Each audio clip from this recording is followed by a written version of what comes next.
100 cars, trucks, SUVs. Are you listening, man? Let Eastern Motors put you in a car today. Let Eastern Motors finance it all the way. Welcome to a very late edition of the Saturday Night Power Hour, our first round after dark. I'm Ryan. That's Jake and Safe. I'll stay as long as I can with my, as long as my voice box can withstand at this juncture. Need some tea, brother. Yeah. But yeah, first day in the books. Not to be that guy, but I still got a perfect bracket.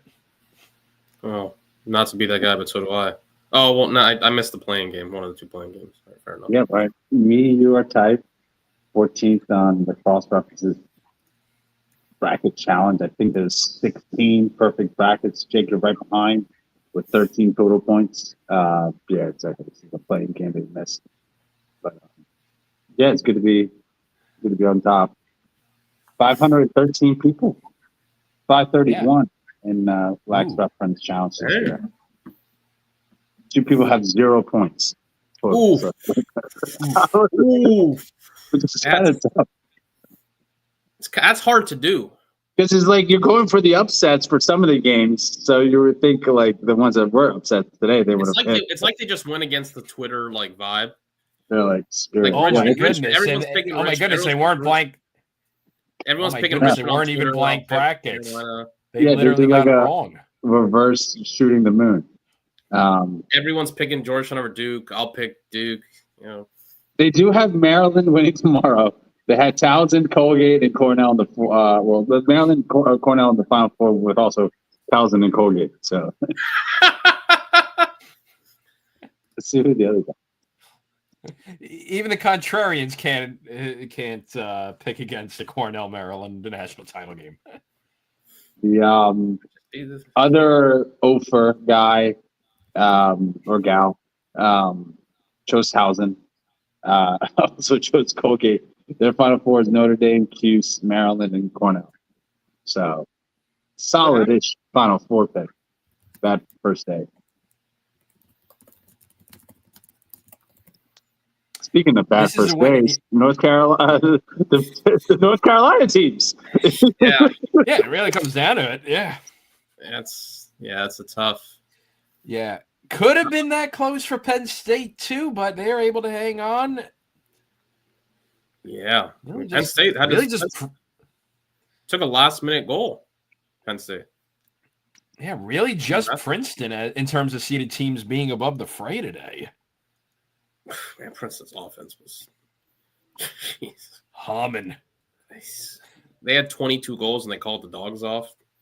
I don't think they weren't going to hit Syracuse's record of 28, but the Penn State UMBC was 25. That felt in play for a minute there. Honestly, I thought nothing was surprising based on the result. And I think the way that we diagnosed it last night, it kind of played true to form in that regard. We said there were 6 teams plus Notre Dame who could win the national championship, and then we didn't think North Carolina and Duke were in that tier, and I think we saw that today. I think that we said if Colgate was playing anyone but Penn State, they had a shot at pulling an upset, but they almost did. Yeah, that was the way the games went about, I think, were more interesting. If Colgate was going to pull the upset, you figured it was going to be – I thought except for Princeton-Towson, which even in that one, I didn't expect Princeton to win 22-12 or whatever it was. But nonetheless, that was probably the most lopsided spread of the day. All of the 3 other games, which were pretty competitive, I don't think they played out the way you figured they would. Like if you said Richmond was going to beat Carolina through their offense, and kind of honestly, Richmond out Carolina a little bit, the way they ran in transition and things like that, I think that was pretty surprising. Colgate, you could argue, Colgate gives up in a 2-goal game. Colgate gives up 2 goals off the 10-man ride, like empty net. That's kind of the difference in the game. I think you thought if Colgate was going to win, the 10-man ride would have to work, and it didn't really work. And still, Colgate had a shot, had the lead with 5 minutes to go. And then in the last one, Georgetown and Duke. Georgetown's defense definitely. I mean, when you really think about it, aside from those 2 bad goals that Anderson Moore gave up at the end of the first half, Georgetown held Duke to what, 10? And it was 4 Duke goals in the fourth quarter. Georgetown's offense was – now we talk about Georgetown's offense has been playing better and is peaking at the right time. They certainly did. Here, they played probably their best offense game of the season. Duke's defense last month has just been suffocating and giving up, 7 goals a game? And Georgetown had that at halftime. So they were surprising the way the games happened, I think, which is interesting. But none of the results really at the end. I mean, I think we all had these 4 results, didn't we? Like these. Mm-hmm. Better than I mean. Yeah. So perfect. So I didn't. We had the perfect brackets. I had these 4 too. Yeah. I'm not trying to brag or anything, Jake, but yeah. Brian and I are perfect. The Dane train. You should have hopped on board the Dane train. So interesting. Yeah, interesting day. Good games. Yeah, we had 2 games go in the fourth quarter. 3. Really solid Saturday.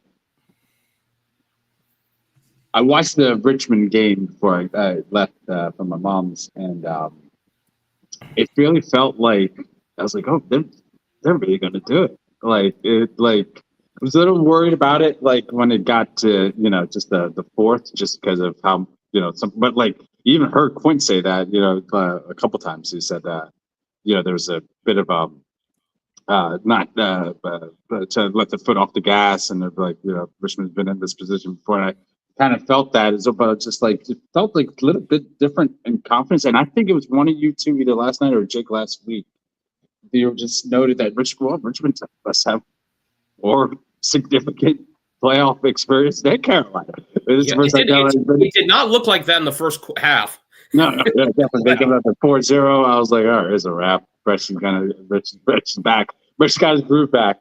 But yet, like the way that they closed and just like a couple times, like just felt just more under like control. Like it just felt like this is a team that like they knew what they were doing. Peanut Stevens, that felt like the goal. They were solid. It just felt like a much more side. It felt like they were the ACC team, a little bit, just like in terms of like, oh, we've been here before, like we know how to handle the situation here. It's like kind of Carolina's quick lead and then kind of slow collapse, like almost as like kind of a Richmond thing they did before, like have a chance and then just kind of let it go. It's open the role reversal, which is not nice to see. That's the wrong way to look at, but it's just like definitely nice to see for Richmond to like close out and kind of put the demons of that Penn loss behind them, and it's just going to be like just a new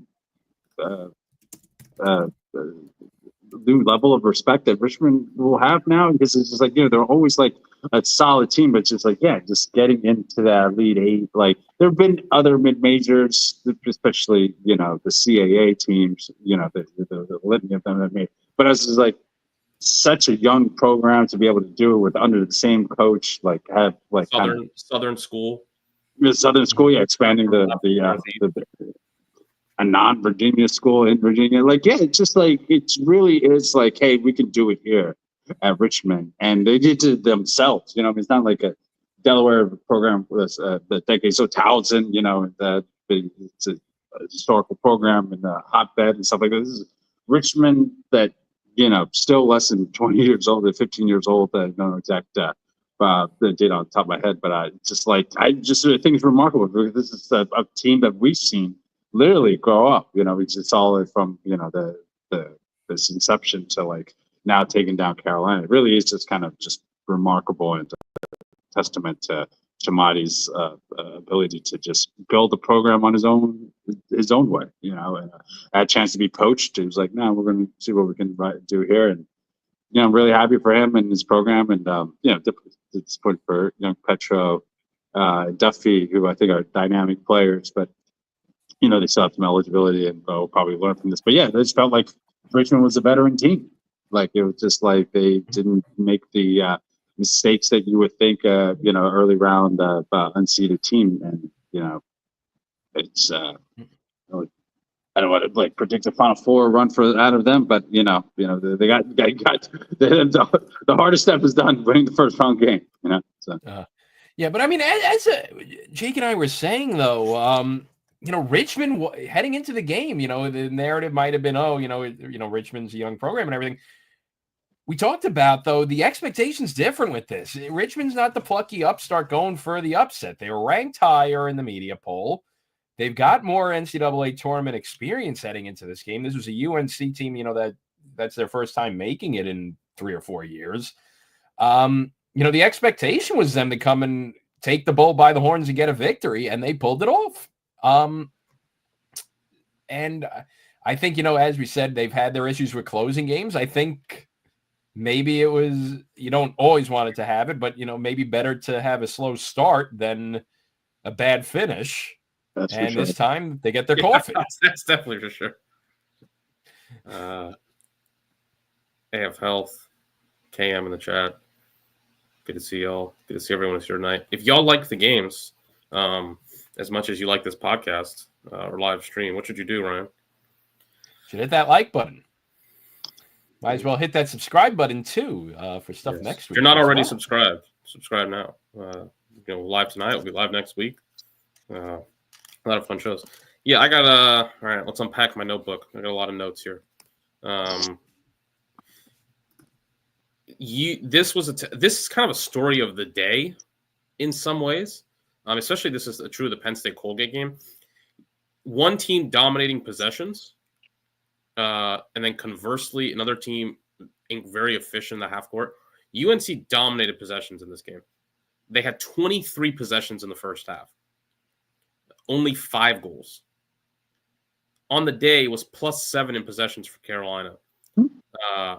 Richmond shot 43% for the game, 58% in the second half. Carolina shot 22%. It's kind of the game right there. But I think when you look at it, Richmond came out and was rough early, as we talked about. Just weird because they had more NCAA tournament experience. It was not a good start. Just honestly, it was the worst quarter I've seen a Chamati team play in I don't know how long. They were not good. But Carolina wasn't very good either to start. At one point, Carolina had 5 turnovers in the first quarter, 2 to Richmond. And I don't know, I kept saying this in a couple of the group chats, the other people, Carolina just they don't look great right now. The lead should be 4, 5, 6, 7, 8, the way that Richmond played and the opportunities that Carolina had. It's it had a feeling to me of kind of, and Quint and Anish kind of brought up the Carolina Notre Dame game, similar to that one. It's just, ordinary teams and ordinary performances do not win you NCAA tournament games. You have to be good to win the NCAA tournament. And Carolina just didn't look good. They looked just kind of okay all day. And eventually that's going to come back and bite you. Eventually your opponent's going to play better and your opponent's going to get in the game. And Carolina, to their credit, did have a response often. It kind of had a feeling at times of, is Richmond going to be able to get over the hump? They put so much into this comeback. Are they going to have enough to really get over the hump? But when they did after that, that was kind of it. It just rolled downhill for them. I thought Richmond shorties on defense were phenomenal. The way that they stuck with the 2-man game, every time they sent 2 guys to Duffy, 3 guys every time. But Carolina could never hit they had one play where Duffy would throw it over the skip pass, a kind of high arcing, sort of a jump shot in basketball, back up top. Other than that, Carolina just did not have many answers. And that's because Richmond, the shorties ran through the picks, or any picks or anything like that. They just kept, they were sticking to him like glue. So I thought they were tremendous. you could see the adjustments that Richmond made in the second half. They were much better spaced out on offense. It forced Carolina to actually have to press out to them more, as opposed to Carolina was just packing it in the first quarter, the first half. They were like making Richmond beat them off the dodge. And Richmond, you started to see it, the way they were spacing it out, the way their shooting was much improved in the second half. Like they were having a lot in the first half. John Fricaro had a good start in a sense, but I don't think they really made him work. A lot of the shots were just very easy. Once they started making him work, you saw the difference. And man, talk about some bad goals given up today. Like last second, you guys saw 3 goals today that were just yeah. The pandemic of terrible 10-man ride goals given up has now spread to terrible timely situation goals given up. I mean, yeah, and the one Richmond got at the end of the quarter. Richmond more confident in the second half, more sure to themselves. Safe mention. They looked like the better team, and I think there was not in the end. I think there wasn't much of a surprise when they won. It felt historic because it is historic. Finally getting this win. But I think that the way that the game progressed, I think you don't want to start badly, obviously, but the way that they had, I do think maybe there might be some to the way that they had to climb up the mountain and just keep chipping away, maybe give them confidence like, hey, listen, like we're just playing better. Like we were down 5-2, 4-1. Like this game should have been over and we're in it. And now we're just the second half, we've been the better team. And I don't know, I think there was something at the end when Richmond got the lead. They played like with the confidence of knowing they were the better team. And there were just it was nothing like any of the Richmond games we've seen in the past. Where it's, man, I don't know if they're going to close this out. Like they got the ball. The offense looks kind of guys gripping their sticks, lacking confidence. Defense is like they needed one stop or one face-off win or one goal, and they got one goal, and they got multiple stops. And so, yeah, hats off to Tramati, that coaching staff, those players. This 4-year senior class of Richmond has made 3 NCAA tournaments. They've made a quarterfinal. Just their win totals in general. This is their 14th win of the season. This senior class at Richmond has won 46 games. I mean, they're 46-19. And says it all. They've won, especially with the step up to the A10. Yeah, I mean in the A10 they're 13-2 in 3 years with 2 conference titles. 100%. It's a game that changes perception, changes what you think is possible at Richmond. Now, in the future, every Richmond team is going to think, well, we can be a quarterfinal team. And listen, I mean, I don't know what's going to happen next week. We've talked about the game they played against Cornell early in the year at the Spider's Web at Robins Stadium, how they had a lead in that game. But if you can win next week, that just changes, I mean, the scope of everything even more. But yeah, hell of a win by Richmond. They're the better team. The defense, UNC got 6 goals from Duffy and Petro, 4 goals from everybody else.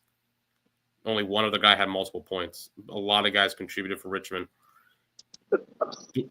Go ahead, Safe. I love young Petro, Jake, and Ryan. I think that's just the sheer volume of shot. Like I just feel like we love these 2 players, but they got to get a third, potentially fourth. Like this in there. Like I just don't think you can have 2 guys take 21 of your 45 shots.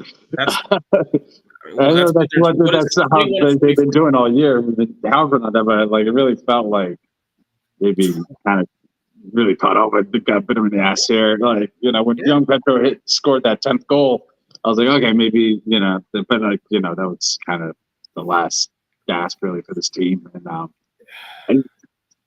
I mean, I know he's got the green light, and I love that shooting stroke. But like, yeah, it just feels like this really was. not culmination, but like it's something that we've been talking about like throughout the year. Yeah. If they're taking these many shots and getting like 9-10 goals, or something like that, it's great. But like, I think 6 goals and 8 total points is great. But it just felt like it was the kind of what we talked about throughout the year. You need somebody else to bang in there to alleviate pressure, just take space or something. But yeah, like you were saying, like they're double tripling teaming Duffy every time, kind of got it. So how when a guy's getting double and triple teamed, everybody else has got to eat. Like Duffy should have 5 or 6 assists. That's what was yeah, exactly. That's like a Grandament kick. Hey, you want to stop me from scoring? Yeah, I'll have one goal, but I'll have 5 assists, 6 or something. To answer Cam's question, UNC does not have trouble getting talent. That's never been. Yeah, the recruiting classes are consistently top 5. It's when they get to college has been. I mean, yeah. I was going to ask you guys this: is it that great at Chapel Hill? That's just like not that they're not practice or anything, but it's just like life is so good at Chapel Hill that sometimes like crosses the back on the back burner. Like it must be just a wonderful place to go to school. I'm sure it's a wonderful school, but not to knock Brush by any means. I mean, UNC basically recruits itself. Like, hey man, do you want to go to a public Ivy League school that has awesome weather and is a great campus and great athletics program? Yeah, like you get to play in the ACC. Yeah, dude, sure. sign me up. You got Jordan Brand everything merch. Exactly. Facility. The problem is talent development. It's always been the story for Carolina. Is look at how many guys on that team were playing second or third midfield, 5 stars, who just haven't, progressed at the level you would think. If you go down and run the list of guys on those teams, on their roster, like it's littered with 5-star guys. Talent development has been lacking there for a while. And I think you see some of that again here. We had this at the beginning of the season. The question with Carolina was, I remember when we did the from the jump with them, I said the story was, hey man, last year Carolina's midfield was almost non-existent in its production. Like a year ago, the Carolina midfield had, because last year their starting attack was obviously Duffy and Petro, and then you had, I think, was it Matt? Did they play Matten with it, or it was Logan McGovern. So last year Carolina's starting attack with Duffy, McGovern, and Petro had 89 goals and 150 points. Carolina's first midfield, they didn't really have a first midfield. They ran so many different guys, but nonetheless, their next 3 leading scorers had 28 goals. They didn't have another guy last year who had more than 17 points outside of their starting attack. And that was the whole thing. All year was like, all right, can Carolina, what's the number one question for Carolina? Can they get a midfield? Can they have midfield production? Duffy and Petro are going to be great. Can you get a midfield production? And this year, better Ty English. They moved him to offense, and he had 20 goals, 5 assists. Matten playing on the attack had 15 and 10.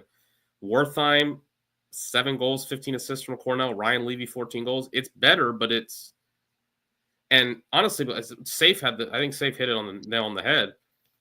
And this has been a point that's been brought up by a lot of people. I think Jonathan Donville's brought this up. Like, they take 40 – for the season, they took 42% of Carolina's shots. That's almost half from 2 guys. That's almost the same. Like it's 21 of 45 today. Like how many shots do you think? 46%. How many shots do you think the starting midfielders took this year? Just shots. This season or today? This today. Not to on the spot, but just take a guess. 8. Ryan. I'll go 11. 6 total. Jeez. One of them has 1. From the other 2, and then Ty English had 3. So, And again, not to like blame and not to be surprising, Duffy's they being two double triple-teamed. bagels and one assist. Two of my double bagels. I think their long poles might have taken more shots today. Duffy's being double and triple teamed. If that's the case, how is nobody else not spraying the ball? Like, that's the whole point of a guy being double and triple teamed. Someone's got to be open. Yeah.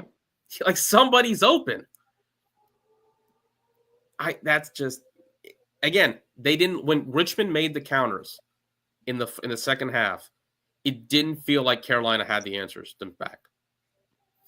Richmond on offense, again, spaced the ball better, got rotation. Richmond's midfield on conversely was fantastic. Aiden O'Neill for Richmond, did he have a point?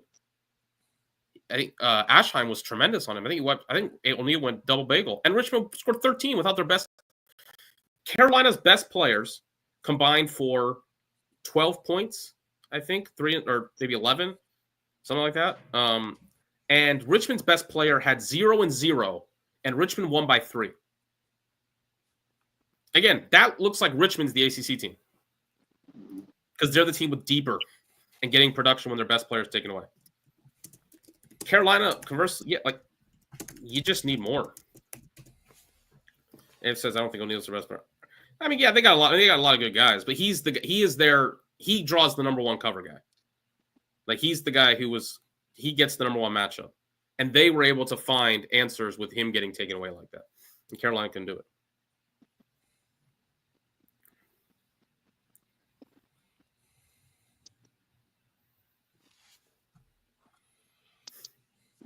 So Richmond on to their first quarterfinal.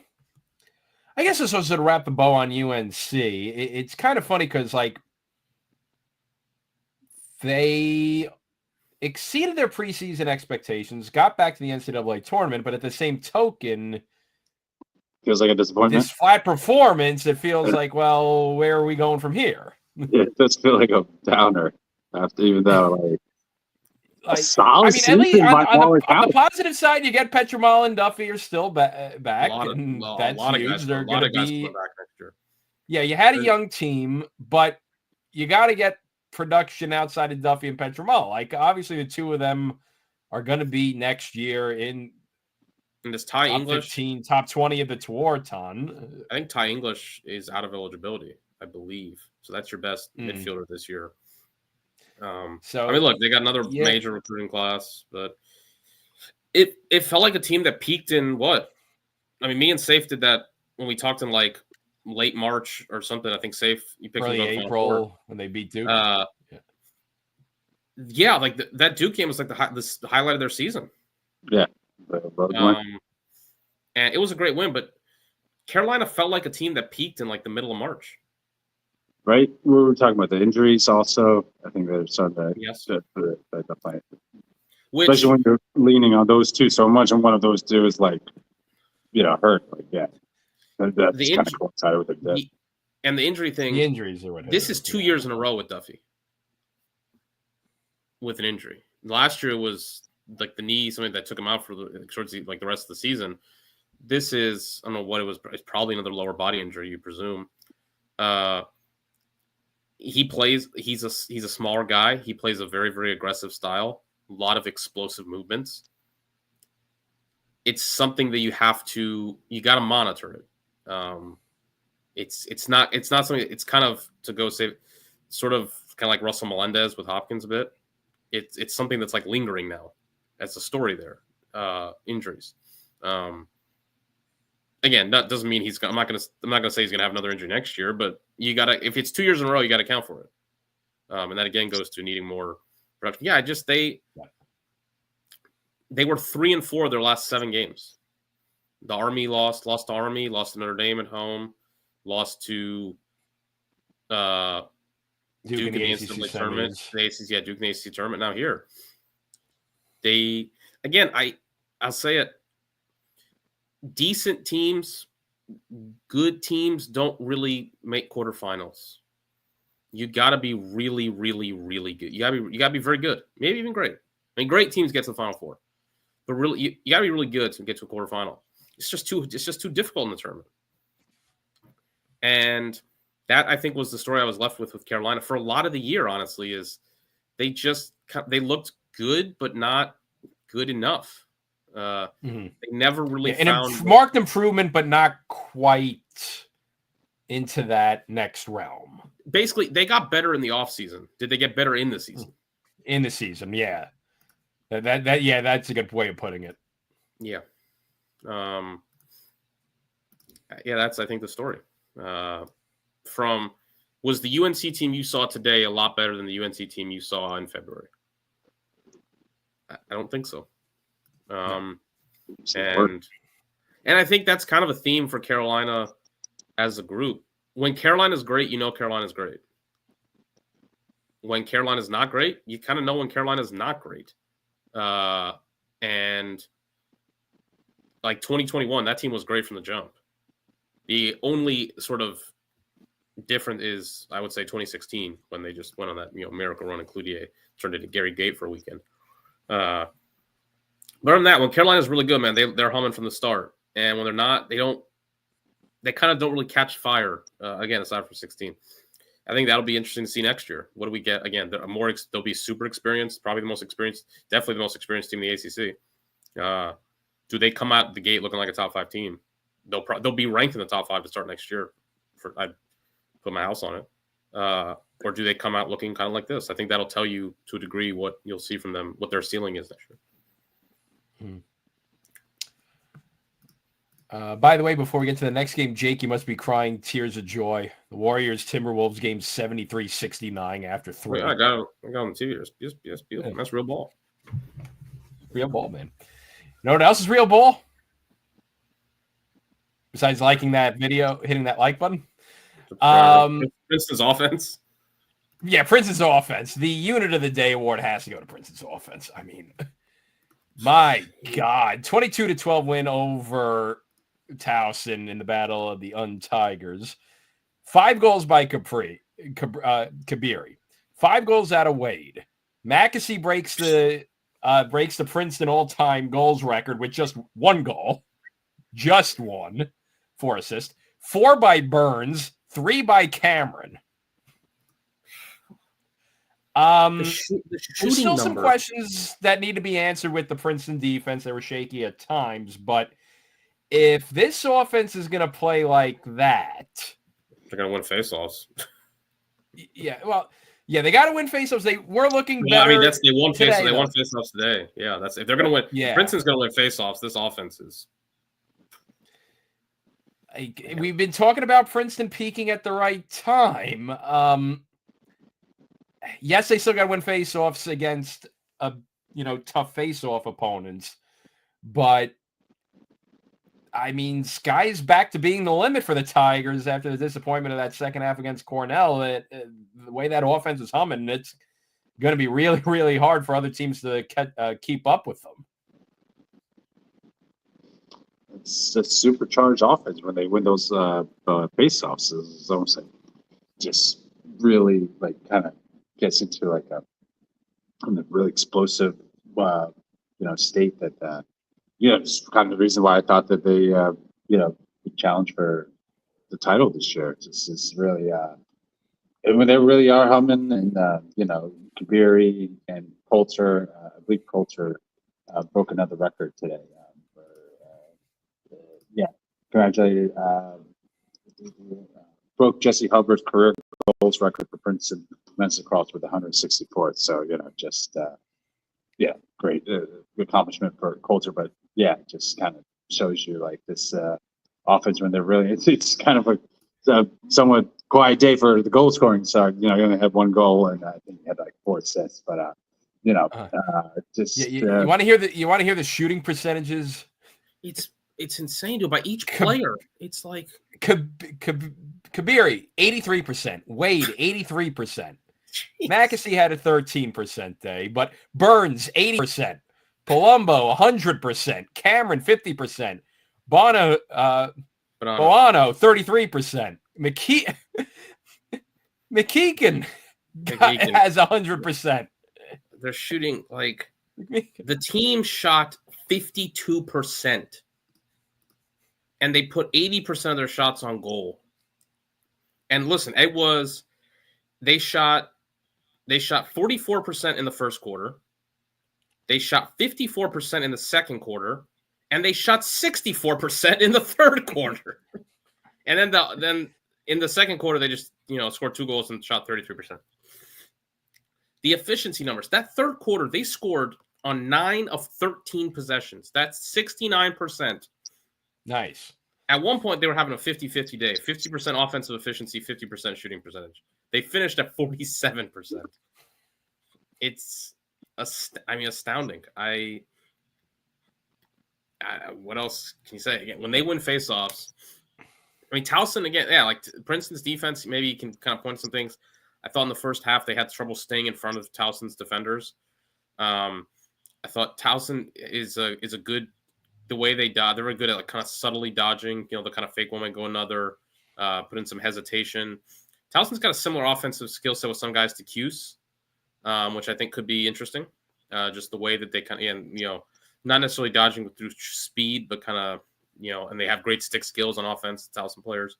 But every time Princeton needed a run and respond, like they didn't score 1 goal. They scored like 3 or 4 goals in a minute. It went from 5-5 to 9-5.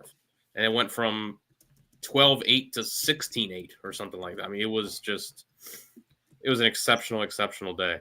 Tucker Wade, man, like that midfield, you got 8, 9, 10 goals from the midfield for Princeton.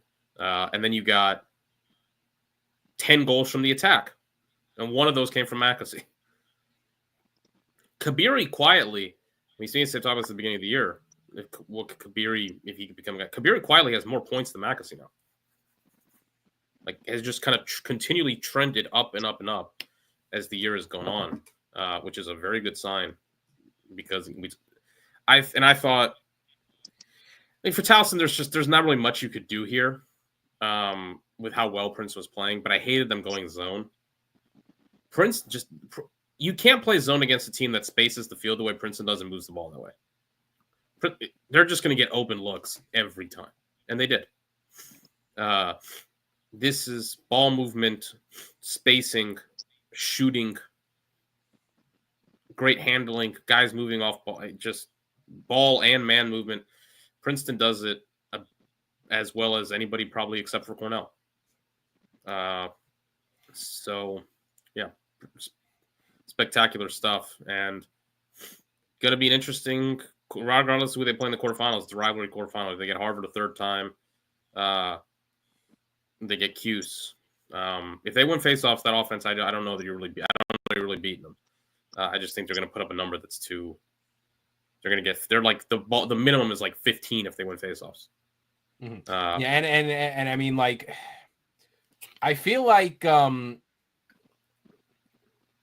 we see that Princeton could drop the hammer a bit more on Harvard than they did in the 2 regular season matchups. Like if they, I thought the first game, yes. Safe, did you go to the first game? The Princeton Harvard game? Yeah. Yeah, 13-11 the first one and 11-8 the second. Yeah, but I mean, if they can do what they did, what do you remember from the first game? Yeah, against Harvard.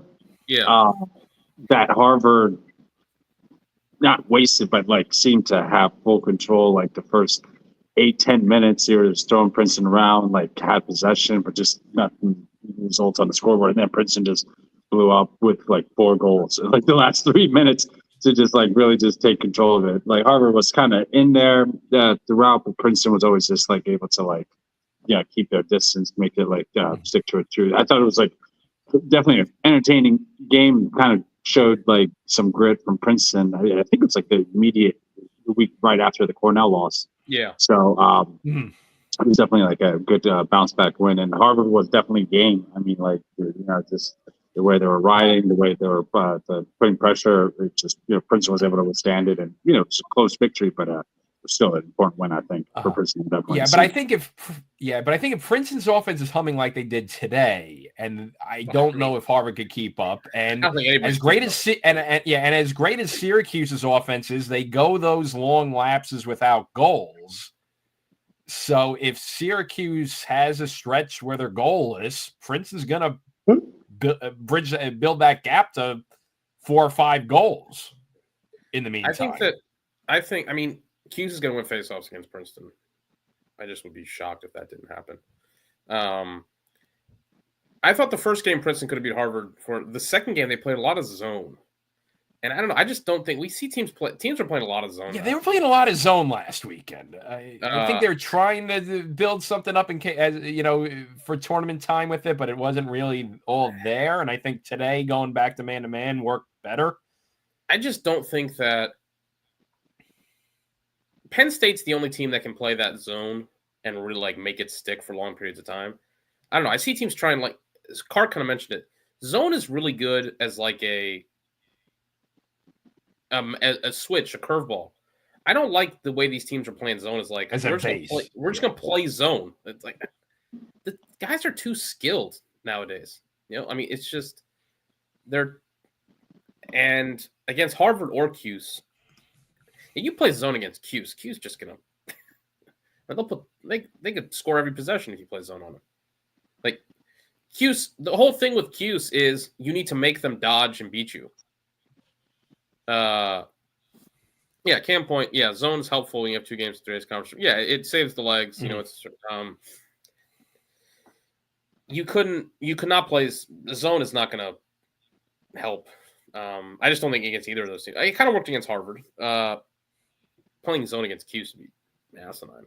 So I don't know. We'll see. Their man-to-man defense, I think it's good at times. Their shorties are better in transition than they are in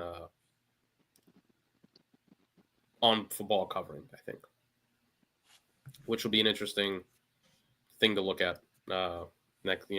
Against Cuse, if that's the matchup, can their shorties be targeted? Inverts, things like that. In transition, they're great. They just ground balls, and of course they got Croddick and net, which helps cover up some of what they did at 50% today. But yeah. So Towson, look, they were hanging with them in the first half. Just not enough firepower to keep up with the Tigers is really the thing. And as we were discussing last night, I think people kind of still had the preconceived notions of their 2016 and 2017 runs of just being junkyard dogs and everything. And it's just not their identity anymore. Their identity's kind of shifted more to the offensive side of the ball. And yeah, they're an offensive team now. And look, there's nothing wrong with that. I mean, their offense, they got great. Yeah. I mean, they got Weishar, who's terrific. Ronan Fitzpatrick as a freshman had a 40-goal season. I think their defense is still good. It's not what it was. I don't think they have the level of personnel that they did during those runs. Goaltending, though, is the issue. They had the worst team save percentage of any team in the tournament. You just can't 46, 47%. It was worse today. You just can't get by with that level of goaltending. Today was 33% by Luke Downs. 33%. If you look at it against Cuse last year, I think it was probably somewhere in that ballpark, maybe worse. You just can't get by with that level of goaltending. That needs to be a target improvement for Towson in the offseason. I don't know if either portal's tough. There probably will be goalies in there, but there are other teams that need goalies. Need to find a guy and bring him through. That's the spot that overall, I think Constantinides had a good career at the faceoff dot for him. It was always kind of you never let him down. I think overall specialty teams, if they're going to make a run in the future in these tournaments, I mean, they're going to look with Delaware leaving the CAA, they're going to be the preseason favorite most years going forward. And I think that the level has gotten back to much closer to where it was in the late 2000s or 2010s rather, after a tough first couple of years here in the 2020s. Specialty teams have got to. If you need to be great at face-off or great in goal, or ideally both, if you want to be a team that pulls these kind of upsets. Come NCAA tournament time, we always say, "What's the key to upsets? You got to shoot the ball well. You need to get saves, and then or face-offs. You need something else to kind of help you." And Towson just didn't have any of that today. At one point, after the first half, Towson shot the ball 30%, which is good, not great. 37% saves. Definitely not going to cut it. They did do one for they had Princeton failed a lot of clears. That's another thing they watched. A lot of failed clears from Princeton. Yeah, especially that first quarter. They were having a hard time clearing the ball, and it was a lot of unforced errors. Yeah, and Towson had 2 man-up goals, so they found ways to scratch goals together and stay in it. But when you're not winning faceoffs and, you're not getting saved, that's the end of the day. All right, my voice is going a little bit, so I'll be in the chat in a minute, but I'll just share my thoughts on the other 2 games before I let you guys really dig into it. I think Penn State, a bit lucky Colgate fumbled it there at the end, because I think Colgate, I know we're going to get to this next, but Colgate almost had it, man. But Penn State, we always talk about coffees for closers. Great way to end that fourth quarter, come away with the victory, move on to the quarterfinals, and kind of just brush this one off, dust yourself off, and get back to the next one. Sometimes sometimes we see teams don't have the greatest first round performance, but then they just find a good way to kind of erase their memories and bring it back the next week and with a much better performance. But Colgate, props to them for giving them a game. And then Georgetown Duke, man. I mean, Georgetown, we talk about peaking at the right time. I think they might have found it. And Duke's inconsistencies came to rear its ugly head at the worst time as well. But boys, into the quarterfinal, I mean, I still think Maryland beats them, but I think this performance tonight makes you at least think of it being a bit more interesting, a bit more closer than what we thought heading into it if they're going to play like they did tonight. All right, so I'm going to flip over to be like you guys in the chat. And in the process, I know this is kind of self-filleting our numbers, but I'm going to hit that like button. I already subscribed, so. Oh, yeah. All right, so I'll be heading into the chat. Stay hydrated.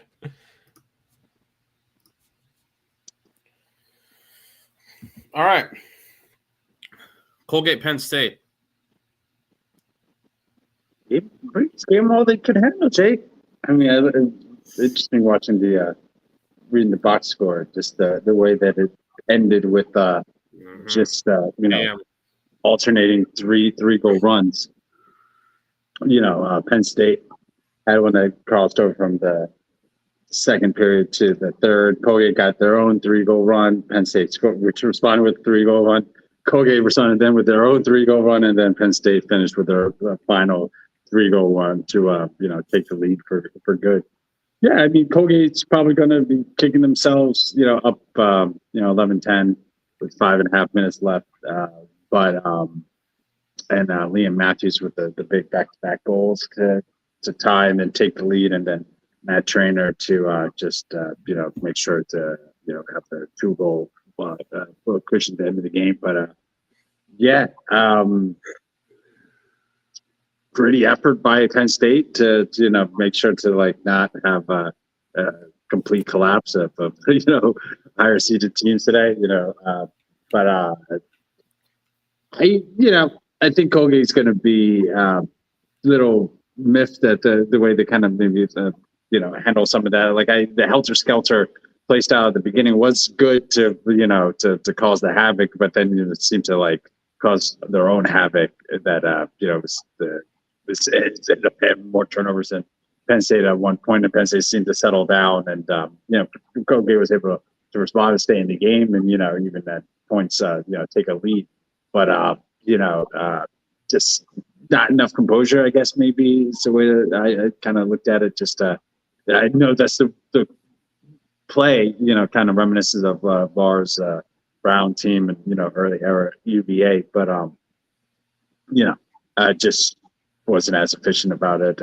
Those 2 empty net goals that that's part of the bitter that comes with the sweet of having an effective 10-man ride is that you do leave the net open, and those 2 goals did cost. I'm not saying that alone is a reason why Colgate lost, but this is kind of what we always say when these close losses. You go back and the final calculus, you see little things here, little things there. It's just, we love that line from Pacino. The inches are there for victory. Everywhere. But With the fingernails. But yeah, and like Colgate clawed, thought like I said, like I think they will definitely look back at this season as a tremendous success. The way they're able to close, get into the tournament. Not to brag, but some of us saw it coming. I was gonna say you're Nostradamus earlier in the year. Like, yeah, definitely. You're like, it's why can the Raiders but still, despite all that, having won the title, having knocked out Army, the Patriot League tournament, you're gonna probably look back at this game strict. Look, right now, we say it all the time. There's no people do they got nothing to lose. Yeah, they do. They lost a chance to go to the quarterfinals. Yeah, Colgate's been in the quarterfinals one time in program history. So it doesn't in any way diminish the incredible season they had. They made the tournament for the first time in 10 years. Coming from winning 3 games in a week to win the Patriot League tournament. But KM had it. Colgate 3 late painful turns. Colgate took the lead at 11-10 and then never got another shot the rest of the game. With 5.5 minutes left, Colgate got the lead and then never got the ball back. I mean, they got the ball back once, and then immediately Penn State took it away when they got in the box. They had it. They won a face-off, I think, at 11-11. At 11-11, they won the face-off, I think, and then Penn State got the ball back to set up on offense. It was there for Colgate. And again, yeah, you're going to kind of look at – I mean, it's just a weird game. Penn State wins 75% of the face-offs. And this is something to really look at for next week. And we'll touch on Arctic Pokemon asks, does Penn State have a chance with Notre Dame or Ohio State winner? They definitely have a chance. Reed Gills, freshman for Penn State, has won 75% of the faceoffs today, and he won, I think, close to 80% of the faceoffs against Maryland last week. Yeah. Coming on hot at the right time. Freshman. For the year, I think he's over 70%. So you had Penn State do that, but Jack Frassian, at one point in this game, Jack Frassian had 1 save in the third quarter. He saved 25% for the game. Yeah. That's not great for Big Jack. It was not. And so just weird. Penn State won this game through, honestly, the faceoffs in a lot of ways. And that's where Colgate is. If you thought Colgate was going to be in this game, you figured it was going to be because the 10-man ride worked. And that's why I didn't think I didn't see this result coming, was because I just thought Penn State, like we saw, was going to handle the 10-man. They did, largely, by and large. Colgate did create some turnovers there, but Penn State scored 2 goals against it, which kind of a killer in a 2-goal game. But Colgate's offense, the way they were able to perform, again, a lot of it Frassian struggling. I thought Colgate's team defense was really good to hang in there as much as they did. The 6-on-6, Colgate, maybe you could argue, outplayed Penn State. That's why I was saying, like, at the beginning, like, how it backfired, maybe is one way to say it. But, like, because it got them in there. It rattled Penn State, so I think, like, it had an effect. But, like, they finished the game with 7 less caused turnovers than Penn State. So Penn State was causing Colgate to get and on top of that, they had 4 more total turnovers than Penn State as well. So like they weren't doing that great of just like holding on to the ball themselves, not like what I'm saying, like that unforced turnovers. That is their style. Like I'd be curious, what is their turnovers per game on the season? I figure it's probably really high. Oh yeah, this is what they do. Like they turn it over, but they force turnovers. It's a chaotic, as you said, kind of similar to that early Virginia 2017, 2018. I think what kind of kicks them is that if you'd said this game was going to be a 6-on-6 sort of game, you'd be like, oh, Penn State's going by like 7 goals. We saw that this year, the first game these 2 teams played. What I'll give Penn State credit for is, and we talk about this a lot, the way they controlled pace through winning the faceoffs. They had long possessions so that, if their defense needed a breather or if Frassian, wasn't doing great, it's like, all right, let's take some time out of the clock here. Let's take a minute. And then, and obviously they score the better. But they also knew when to go. Like Trainer had a big goal off like a face-off ground ball Lehman had one towards the end of the when Penn State needed to push, they pushed. And I thought they did a good job managing that so that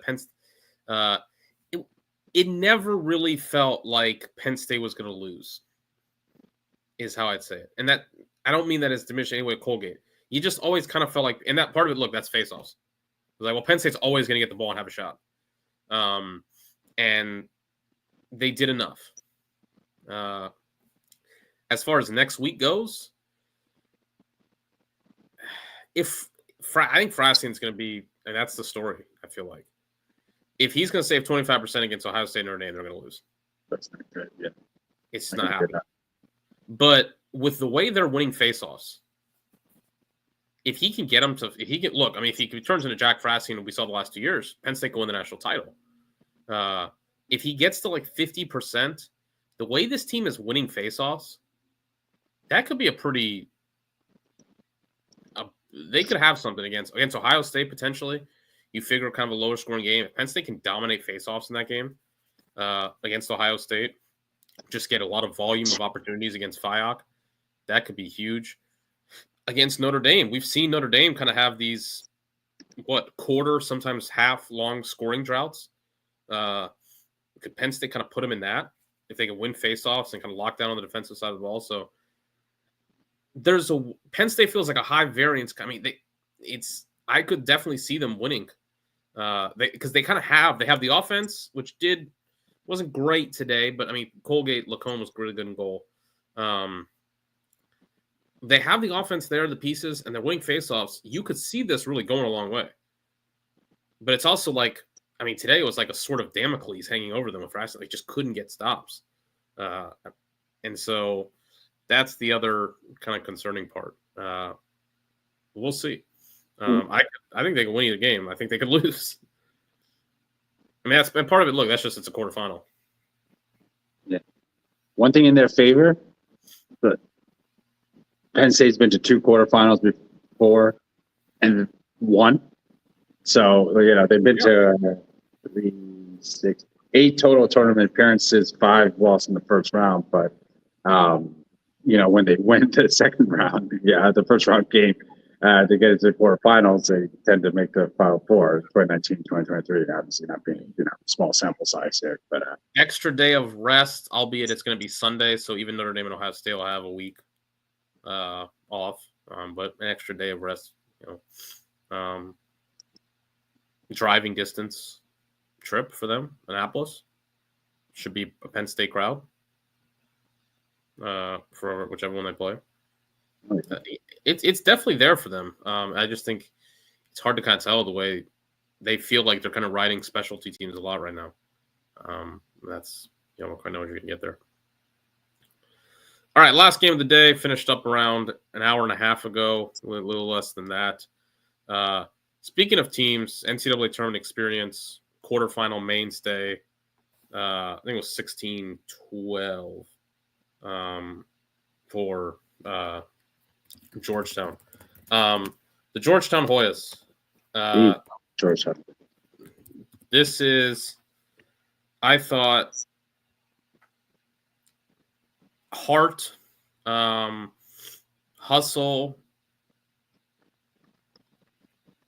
just culture for Georgetown. That's like it was a culture win. I like that. Yeah, culture win, program win. They just came out like you would expect a Kevin Warren team to come out. They were on it with ground balls. They were hustling. They were flying around the field. That kind of junkyard attitude. That felt like Georgetown. And if really? You know what it reminded me of? Go ahead. It wasn't as stark, but it was UVA Georgetown 2021 a little bit. Just like it was that was just a temporary execution. When Chamati had that we didn't mention Chamati's black eye. I wanted to talk about that. when Chamati had that black eye and Richmond got down like 5-1. Like, is this like when Warren got hit in the head with a ball? It's like just bad vibes, Joe. It's like what's going on? But I'll they cool you. didn't jump out on him when UVA just like. Yeah, I'll cool you a little bit there. I've never seen anything like that, Virginia. I meant like the difference in mentality of like it felt like Duke was just like thought this was like go through the gate for a second. Yeah, they were like, oh, we got like Manhattan next weekend. For this one doesn't work out. Like Duke. Yeah, Duke was playing it like it was a March, like a midweek like a March game or something. And George was like, no, guys, this is the tournament. This is a stretch. But I always think of this line from Shot Caller. You know that movie I was like with Jamie Lannister, where he's like a banker that turns into like a massive gangster and a prison gangster. But it's a line from the guy named Bottles. He's telling money. He goes like, the fact is, we all started someone's little angel. And a place like this forces us to become warriors or victims. Nothing in between can exist here. And I felt like that's like Georgetown had that mentality. And Duke was like, this is a regular season game that we'll be able to, or turn it on. So there's just like a difference in intensity that just Duke was not able to match. And it's so weird because this seemed to be like that kind of Duke team this year, because it wasn't like the flashy offense, the big names on the the attack and everything like this. Was a really good, solid defensive team. Almost won the ACC tournament last week. One goal away. Just kind of like a up and downish season by Duke standards, but like winning in a different way than they have in the past. And then just came in here, Georgetown. Not the flashiest team throughout the year, but has really woken up this last month. 3 goals against Denver, and not just absolutely blown up. 21 against St. John's, 17 against Villanova, 19 against Marquette, 16 against Nova, 16 against Duke. I think it's the highest amount of goals that Duke has given up all season. 15 was the previous high against Princeton, when they hosted the Tigers. But just kind of just turning into an offensive dynamo, in the last stretch of the regular season, Big East tournament, and now the tournament. I hear what Ryan said, or I hear what other people would say in terms of cautioning, with Maryland potentially, most likely, given Maryland's opponent said next week's point. But I just feel, as Ryan was saying as he was exiting, just the way that they're playing right now, they're playing their best ball at the most important time of the season, and really, if they can, keep it up with this pace in terms of offensive production. I'm not saying that they have a chance against the Terps or anything like that, because we all know what Tillman does in the money round. But if we said it before the tournament began, it would be funny if this was the Georgetown team that made it to the Final Four, and We talked about Carolina. Adam made this point in the chat. We talked about Carolina. Carolina got better in the offseason. Did they really get better from February to May? Georgetown every year gets better from February to May. The Georgetown team, you see how many years run. And listen, there is a cost to this. The cost is because of the conference that they're in and the lack of opportunities to get quality wins later in the year. The kind of slow starts are putting them in this position where, yet again, your quarterfinal is going to be against a giant. I mean, they've played there. There are, what are we at here? 6 of the last 7 NCAA championships have been won by 3 teams. Georgetown has played every one of those teams in their quarterfinals. They got Virginia in 21, Virginia in 23, and Notre Dame in 24, and they're probably going to get Maryland. I mean, listen, if there's a massive upset against Air Force tomorrow, well then, buddy, you better put that one away. We saw 22 against Delaware. They missed their shot. That was the one. So there is a cost to this, in which they get kind of stuck on this. You look at the last 3 years: 7 seed, 8 seed, and now unseeded. But they get better every year from as my cat plays one of his toys in the background.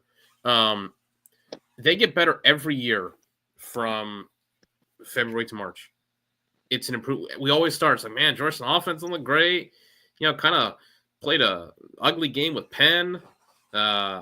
Maybe we lost to Hopkins last couple. years, but they turn around, man, and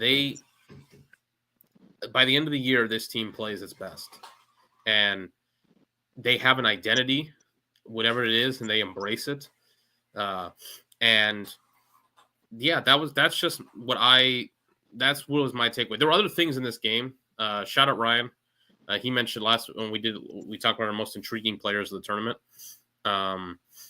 And he mentioned Aiden Carroll. Aiden Carroll was terrific today, 6 goals.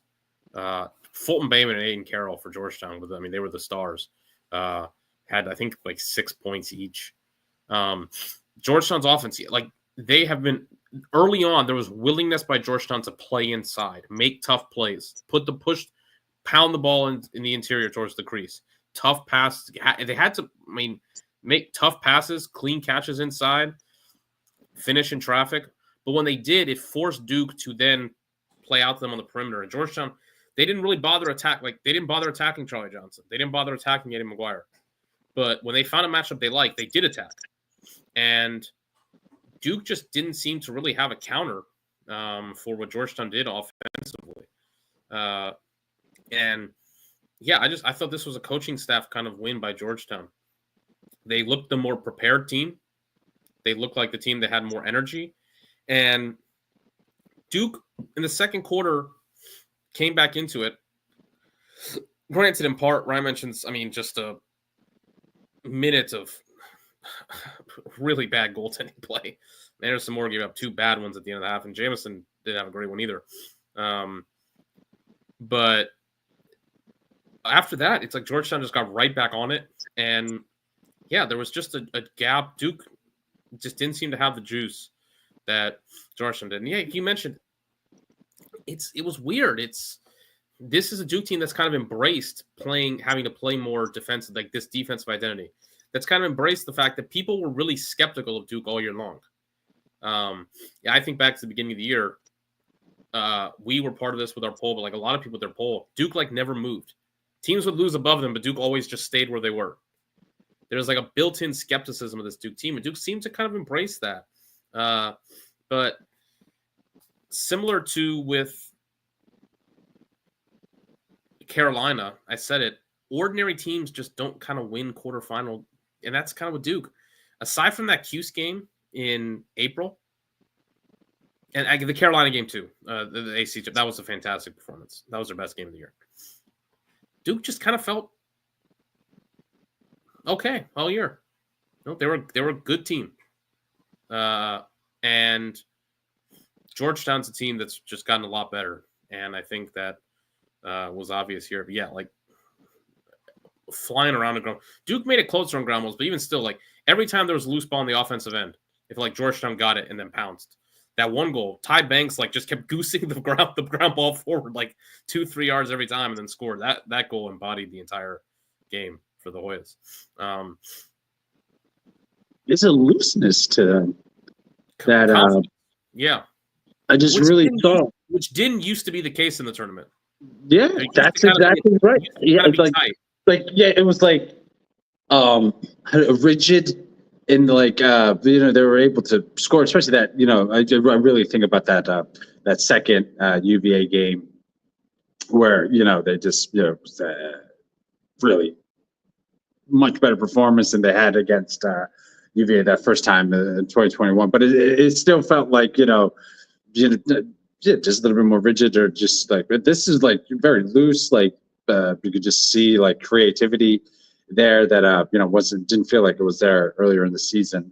Especially the nadir of their offensive production in that Denver game. But just feels like a team that feels like they have a second lease on life, and they're trying to make the most of it.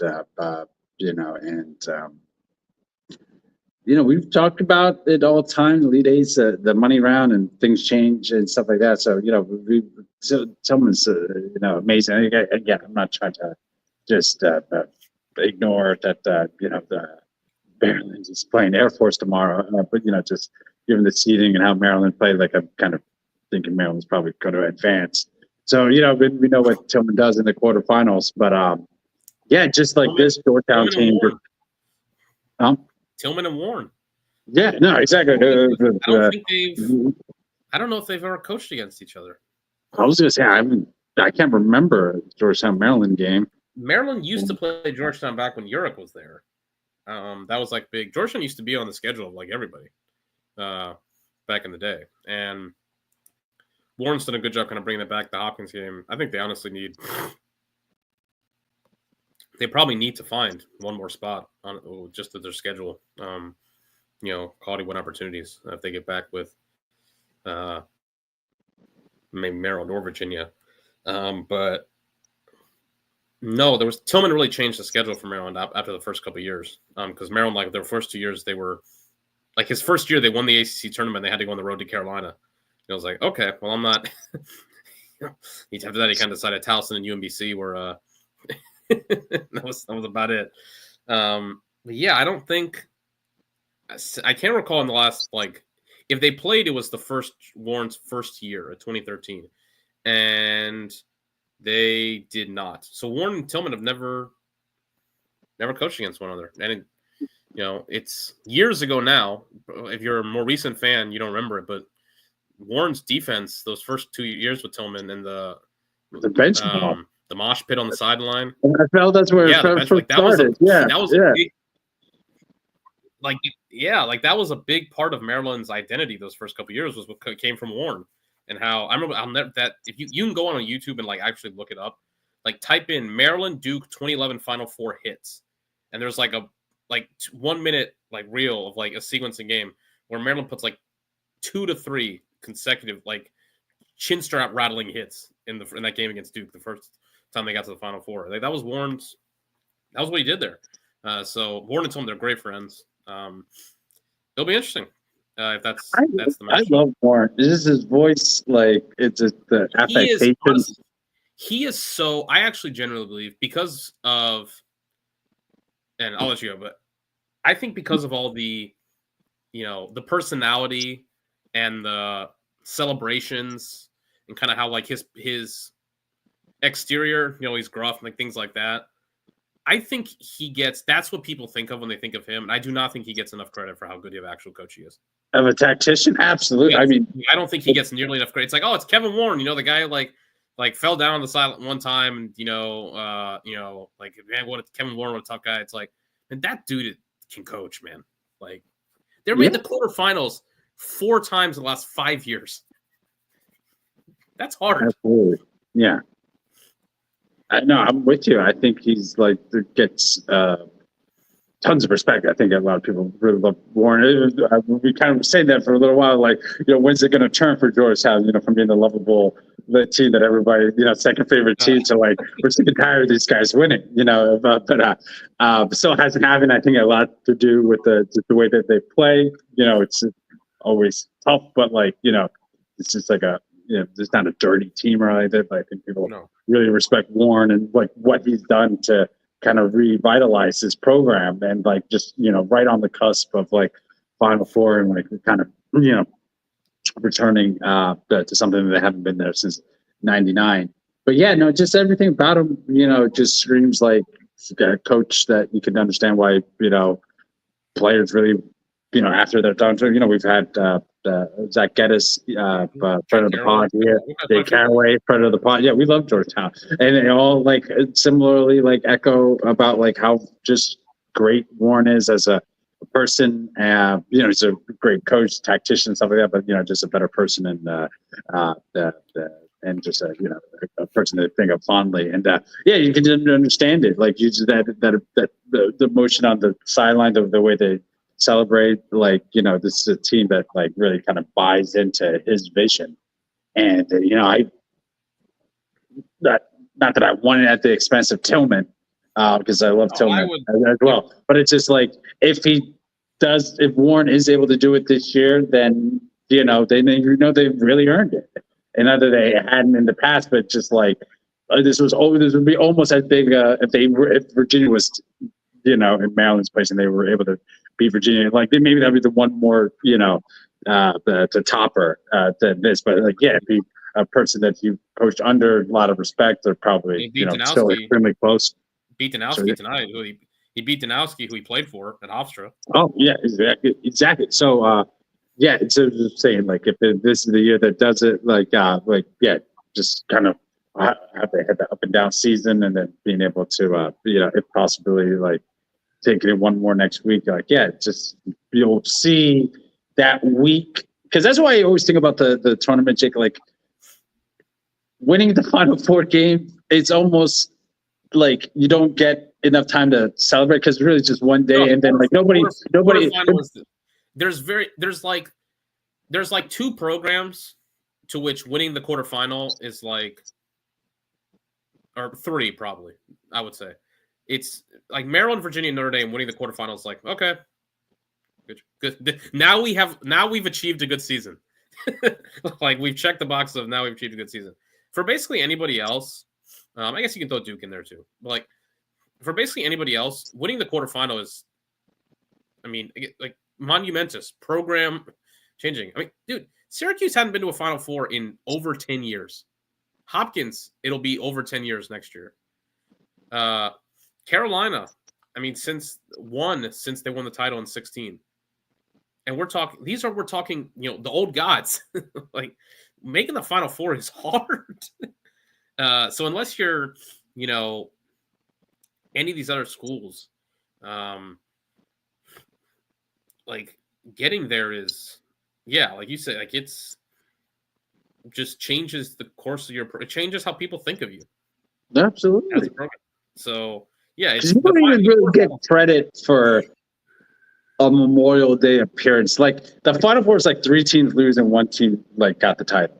But it's just like, that entire weekend, like, you just have the game, the 2 games, and then whoever wins those, they have the one rest day where you get a little bit of, like, praise and people, talking about the season and stuff. But then it's the championship games the very next day, and then it's just like whoever wins and whoever is remembered, whoever that quote, warriors are victims, and like whoever wins on Monday is forever remembered, and whoever loses, kind of just like they don't give yeah, Maryland's the perfect example. It's no one really gives Maryland credit for making 8 championship games. No. It's like, oh, you're 2-6 in the championship. Like I always talked about this with Brady. I was like, I know Brady loves football and he wants to win the Super Bowl, but I always felt like his time, what he worked so hard for, was that 2-week Super Bowl week. Where it's just like everyone's talking about your legacy, so and you can see him. He's like, it's always humble and stuff. But you can tell, like, I think Brady that really what Brady played for. It's just that 2 weeks. The game was the game. Obviously wanted to win it, but like I kind of similar thing about that with like Lacrosse. Is like really it's the week after the quarterfinals to the Final Four that I think a lot of the coaches are playing. Lars, Tillman, Corrigan now, they know to an extent, like, they're like, we want to win Memorial Day Monday. But I think like it's so difficult to actually win it. And it's so such in God's hands. And we say like, sometimes it even depends on just like which game you play on that Saturday, the first or second one that could, plays a lot of parts of like who wins on Monday. But it's just a coin. I kind of said last week, it's just kind of in God's hands when you come to the tournament. But if you win that quarterfinal, like it feels like, I can breathe. Like this is we made it. Actually, you kind of do. We do made it. Like it's almost like college basketball, like similar. Like I think like a lot of them are like the Final Four is the goal. You win, that's just a cherry on the sundae. But our goal at the beginning of the preseason and all season workouts, like we want to make the Final Four. And, that's what it's the money round. You get to football stadium, the open practice Friday. So 100%. Hell of a win for Georgetown. Duke is I split this out. And there was some pushback I saw on Twitter. I feel like Duke, every year for Duke to me is interesting in a way. Like, I don't know if this team specifically was interesting, but I think every year for Duke from here on out is kind of, how many more years does Danowski do this? Tierney was his kind of peer in a lot of ways. I mean, think of who were his peers. And Tierney is gone now. Starja in the early days of Virginia, been gone for a while now. Petro and Desco both out. The only other ones you kind of mentioned of his generation is Corrigan. And with what Notre Dame has done the last couple of years and the way that this is just transforming the program with this back-to-back and going for 3, Corrigan looks like you go for another 5 years at least. With Danowski, 71. 71, and I don't know. It felt like O'Neal was the last. You kind of wondered a little bit with this team, kind of going back to the old school. They're seeded 7th, a little bit underdog. That was some of those. If you remember 2013, they thrived in that role. And there was a time period where Duke did kind of thrive as the, and we kind of wondered this year, like, could Duke kind of go back to that old sort of Duke? That, they'll play a bunch of games early in the season. Man, it'll look great, but we'll kind of round into form, play a bunch of guys. That kind of old Duke mentality, it never quite came together like that. And here at home, just kind of go. They never led in this game. You just kind of go out a little, again, pretty flat. How many more years, is in this for Dino? Can he build this team back up? And can he get another crack at it? Because O'Neal felt like the one. I mean, with that in that group, with all those guys they recruited, it was like it might not be one. They could win 2 or 3. Didn't happen. And next year, they'll have a lot of pieces coming back. They lose guys on offense like McAdory and Oliver. Jameis will be back, though. Obviously, they have another strong recruiting class coming in. I don't know. I just think it's interesting to consider what the short and long-term future of Duke is. The end of the O'Neal thing just kind of felt like the end in a way. And now they kind of feel like they're in this weird – because it had been building to that for so long, really, with when they got him as a recruit. And then you think of the year they got Sowers, and it's like, this is the missing piece. And it never cashed in. And I don't know. It just kind of – they feel like a program in a weird spot right now. Was that kind of just – this is kind of like an epilogue in a way, these next couple of years? Or can Dino – find the juice one more time for one last kind of run? Like, is that what he's playing for? Is just one last sort of run? I was looking at what maybe milestones he's thinking of. So I'm looking at here, list of men's college coaching wins leaders. So of like years in a game, he's like one behind Walter Alisi from MIT. Walter was there 43 years, head coach. Dano is in his 42nd. Again, this is Wikipedia, so it's all right.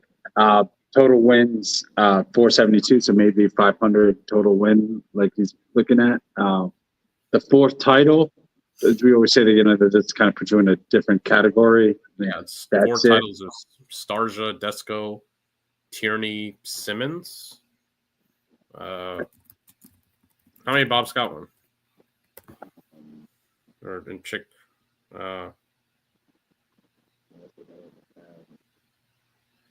Scott won 1. I don't think he has 250 wins. Scott won 1, Chick won 3, Zim won 3. So 4 titles is Roy Simmons senior, or junior. I think Roy Simmons junior. Yeah, junior. Well, senior. I mean, might have won like pre-tournament, but I think it's Simmons Jr., Tierney, Desco, and Starja. It's 4 titles. They got, yep, or 5, right? Who? Those 3. Those 3, yeah. Desco's got 5, Tierney's got 7, and Simmons has 1, 3, 4, 5, 6, counting 1990. Yeah.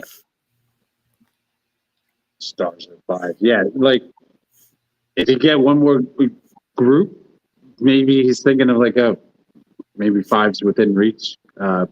Stars is 4, right? Yeah, Stars is 4. 99, 03, 06, 11. Yeah, Stars got 4. Yeah, they have 5 national titles. They didn't win one at Brown. I don't know. It's No, weird. Sarge This coach is weird. So yeah, they Yeah, no, put Sarge, 5 yeah. on the thing, but when you hover over his name, then 99, 2, 3, 06, and 11. Yeah, Sarge got 4. Yeah, so I don't know where they get 5 for him. But yeah, so at least to Ty Starja. Could be. Yeah, see what seeing how Corrigan got the back-to-back kind of late in his career. There's possibilities like if I get one more class, I could maybe get to 5. With that class. Another O'Neill type of group. But I don't know. And then on the flip side, if he does, whenever he calls it quits, I mean, they've been talking about the Duke after Danowski, who gets that Duke job for freaking 10 years. It's going to be like a secret lacrosse version of Succession. Like, yeah. Chamati just won the biggest game. Chamati just won the biggest game of his career today. I was going to say, Carolina. Just put a nice little check mark against his name there. We obviously come back here. He's got Matt there, but I don't know. I think the more he goes from Pete Dano years, the less likelihood it goes to Matt, unless he gets that another title. That's why I always think like maybe that's part of it. It's just like the more you go from the titles, the more you're removed from the glory days, the more it kind of becomes the harder it is to give it to the son. Yeah, it's kind of. I think it's or Caputo's in there as well. There's a lot. I remember you were hilarious once. You were like, Duke administrators. I don't know how much they actually care about. Just give it to Dano's son, just because Yeah, like I don't. Yeah, I think that's a big. I just think. I say. I mean, look, we could do a friggin' entire podcast on the Duke thing, but that's John Danowski's program. Like there is a real kind of like dividing line between pre-Duke and those guys, and that's my thing. I think working because Chamati. When Chamati did Chamati play for Dino? Shit. Oh, damn, my cat jumped up here. I think there's a real like divide between the guys. 2002 graduate of Duke, so he was pre-Dano. He's a Pressler guy. The Pressler guy versus Dino, like there's a difference there, and there is I think that it's Dino's program in a lot of ways.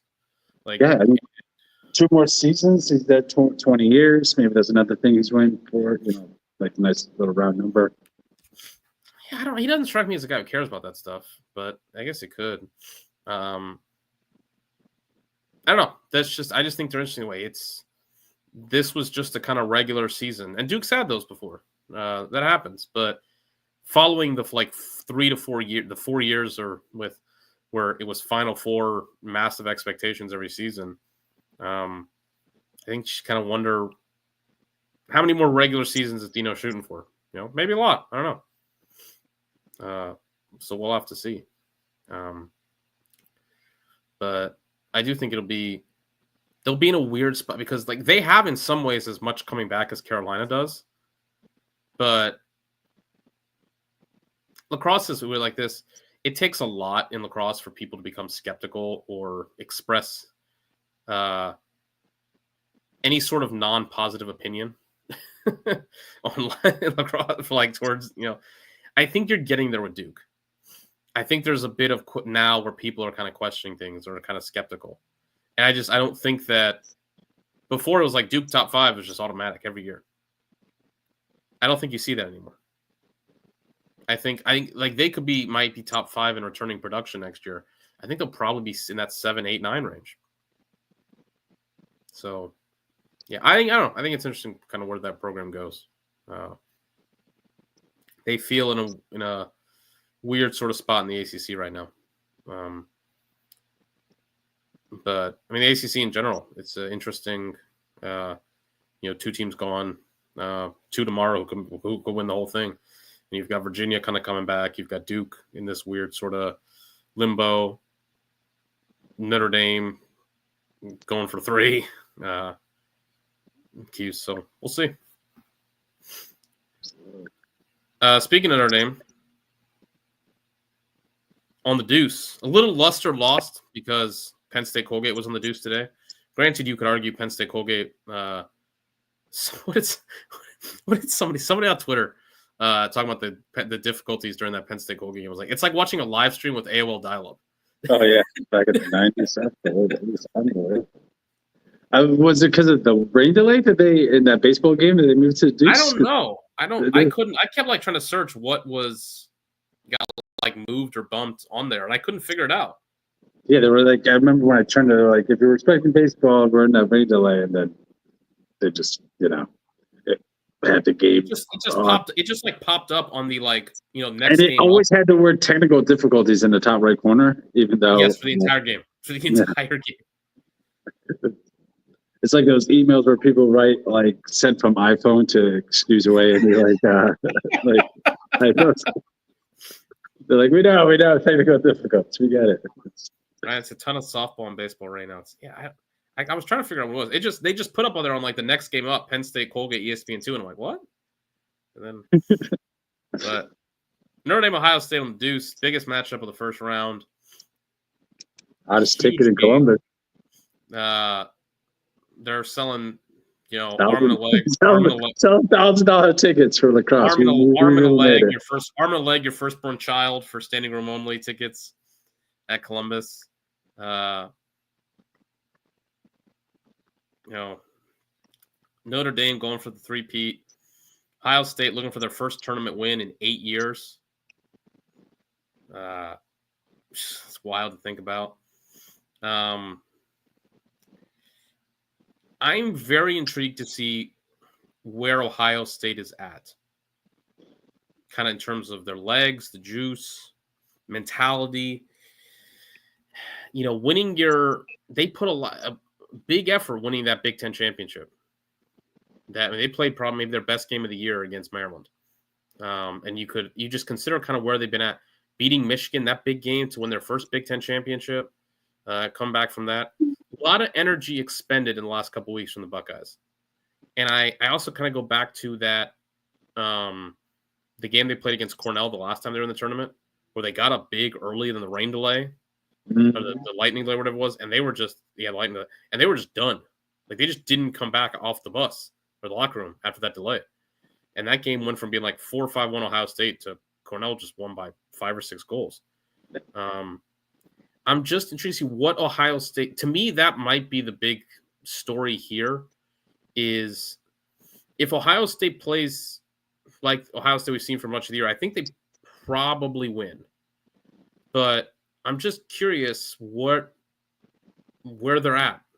Kind of what team, Ohio State team do we see? Is there kind of an emotional letdown a little bit?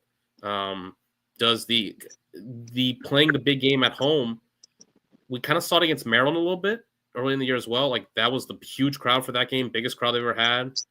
Weren't quite at it during that game. Just can they keep this rolling? Like Notre Dame on the other side, I think they're probably gonna embrace this being on the road. For the first Notre Dame on the road for the first time in like 15 years. First round. I don't know if. Bullets moments or anything like that, but I don't know. I just think Notre Dame's kind of got to embrace this this spot. I mean, Notre Dame on the flip side, they're still, hey, like, are you going to have these like 20, 25, 30-minute scoring droughts?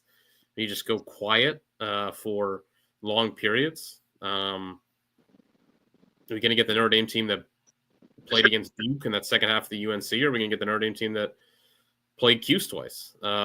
So really interesting game tomorrow. I expect a good one, but I don't know. Part of me feels like we might get – there's so much hype and anticipation of this game. Part of me wonders, like, does one team just come out flat? And it's just like a kind of – I don't know, a surprise. Like, it just one team gets a big, and that's just, like, that's it. I don't know. I kind of have that feeling sticking in the back of my mind. Just there's so much hype and build up to this game. And, like, Ohio State has to play the 2-time defending champion. Notre Dame's going on the road. Part of me just kind of wonders, like, what happens if one team just gets up 5-0? Yeah. I was thinking about that as well. That Maryland game at home, that's one that definitely crossed my mind when I was thinking of it. But I was actually thinking that, like, if a flat, I could maybe see Notre Dame coming a little flat. Because, like, I think Ohio State probably charged up just because of the fact that, you know, they won the Big Ten tournament. They beat Maryland. Watch the Sunday and your reward, you know, 2-time defending championship. So it's just like, you know, just when you thought like not a cupcake or you know, as we saw with the two upsets today, that you know, there really are no cupcakes in that tournament. But you know, maybe just like a more reasonable opponent. You know, like, well, Colgate. You know, Penn State got Colgate, and you kind of saw how that was. Maybe it wasn't that great for Penn State for most of the game. But you know, like, I think like if people were shocked, you know, especially Buckeye fans, that they got Notre Dame. So I think like they, if anything, that they may have like pumped them up a little bit more. Like if it was, you know, another team that maybe they potentially overlooked, you know, after beating Maryland. And I think the fact is Ohio State and Notre Dame, that they're not going to overlook the Fighting Irish. Second thing, Jake, I just wanted your, like, Notre Dame on the road, not that great this year. The Georgetown game, they won, kind of iffy at sometimes. The Maryland game, neutral site for both teams. You know, they lost that game. The first Cuse game, you know, kind of got up 4-0, and then just like Cuse just like took it away from them. The second Cuse game in Charlotte, again, neutral site, but they, you know, lost that game. I do wonder, as we kind of been saying, like, Notre Dame's still good, borderline I great guess at times. They just don't have the depth. And I was just like, maybe that lack of depth is like kind of showing in some of these like tough away matches. It's one thing I was thinking, the possibility of like. Yeah, I guess my counter will be, how many times did they play great at home? I don't know. I mean, like, the Duke game is probably the best, and on the road, I mean, that Michigan game was the best game they played all year. I think the North Carolina game was probably their best away game this year, right? I mean, Michigan game, they put like 10 goals on Michigan. Like, oh yeah, I mean, they destroyed them. Yeah, but I guess the Carolina, yeah, the Michigan North Carolina game, really two good away games. You know, just the way that they dismantled North Carolina after getting down early. God. It's hockey crazy. And they dismantled Michigan the entire game. But yeah, I just kind of think that's been, I don't know that there's been I just feel like that's kind of been their season. I feel this kind of up and down, regardless of where they've been. I don't know if they've been a lot better. The Duke game they played at home was great. Yeah, I don't know. I just don't know if there's been a lot of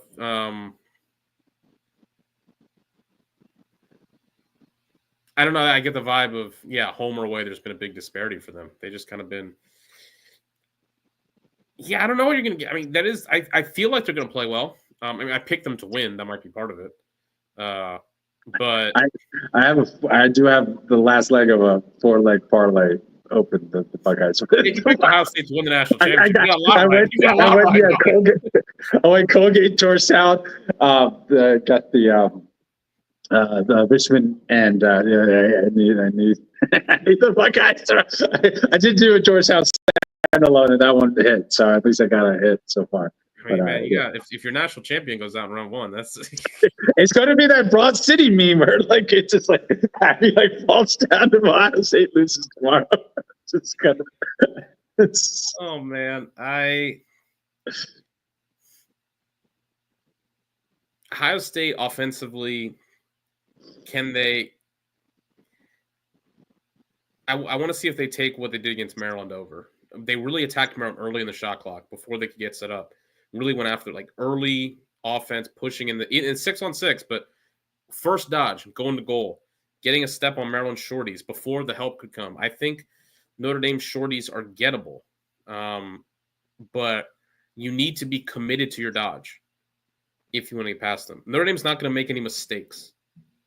Notre Dame is not going to have bad off-ball defense where maybe you could dodge and then there's a bad help and you can hit the extra, the open man. If you want to beat Notre Dame, you need to really dodge hard with conviction. And I think if you do that, you can have success. We saw Maryland do that in the game against Notre Dame this year. But does Ohio State? There was an aggression that Ohio State had offensively against Maryland that you just don't really see often from them, where it's oftentimes more patient and methodical. I don't know if the patient and methodical approach works as much here. It did in the first game, to be fair. Like the first game, they were very patient and methodical, and they got a lot of good goals late in the shot clock. But I want to see if they can kind of carry that over. For Notre Dame, conversely, what can they get from their midfield? Buckeyes got a good rope unit. Faison just had look, I've kind of forgot. We talked about Faison and the double duty he's pulling. I wasn't aware he was doing spring football too. No, I was reading an article about that. They were at, I'll send it to you. It's like one of these Notre Dame focused websites, but they interviewed him and they're talking about the impact and stuff like that. Yeah, I remember a busy guy. I know Arline did it because Arline was the quarterback, so it was he had to. But I remember when Trader did the year for Maryland. I think that was maybe it was just part of the deal they made because he didn't come back in, but he didn't play spring football that year. Trader was just all lacrosse that year. In the spring, he wasn't part of the team for the fall, but he came in the spring. He didn't do spring football here. So Faison, spring football's over now. What can you get from him? Jeffrey kind of took that hit in the Penn game. I don't know if he's going to be back. He had to go off. Who can kind of go ahead. I just sent it to you. The title is even kind of a little provocative. Jordan Faison's two-sport excellence for Notre Dame football and lacrosse comes at a price. It does. You look at his numbers this year. We had him as a first-team All-American at the start of the year, and I said I think he could be the best offensive midfielder in lacrosse at some point in his career. I'm much less sure about this year for Notre Dame. He is 9th on the team in points. He has 8 goals this year, which is on their team tied for 7th. And he's playing. He's been in there. I think you kind of go back to maybe early in the year, but they kind of regret pushing. Because he pushed to play sooner. Maybe regret that a little bit. But he's got 2 goals in his last 5 games. And for the season, the Maryland game is the only game where he had more than 1 goal. He hasn't had multiple points in a game since March 15th. You love this quote. From him? You love this quote from Corrigan. Irish followers have long since learned to put nothing past Faison, from capping his freshman football season with MVP honors in 2023 Sun Bowl to helping the 2024 lacrosse edition repeat as the national champs. The Fort Lauderdale, Florida Dynamo has rarely taken a breath. It's the last month of our season, but for Jordan, he's been in season for about 600 out of the last 660 days. Imagine the first 2 years of your college experience as a student, as an athlete, and everything. Imagine that, the first 2 years of your college experience as a student, as an athlete, and everything else. So, yeah, it's a busy guy. It's insane. It's just it's a tax on the. It feels like they have to. I don't know if this is tenable for him long term. I just don't know how much you can really do this. That kind of energy expenditure, especially if you're going to play football again in the fall. That's just 2 collision sports. They're not contact sport. Basketball's a contact sport, but football are collision sports. The most physically. He's a wide receiver. The dude's taking hits. Yeah. That's insane. And then lacrosse, we'll see. But I'm interested. Yeah, Notre Dame's midfield. What can they do there? How does Notre Dame deploy light? I think will be interesting because Ohio State doesn't really have a go-to. Haas is kind of their main distributor, but they don't really have a go-to guy. Marinier is their go-to guy. He plays off ball. Ohio State, you kind of shut down the known knowns. And to be fair, that's what Notre Dame is good at, is game playing for a tournament, taking away what you do well. So we'll see. 2 guys, first time in the tournament in goal. Rich Yardelli, redshirt freshman, been great this year. Big Tasty, Caleb Fyock, tremendous Might be the first team All-American in goal. So we'll see. It should be a good game, I think. But there is part of me that's like, I just kind of wonder. There's so much anticipation. This what happens if it just kind of someone lays an egg. But I hope not. I hope it's a good one.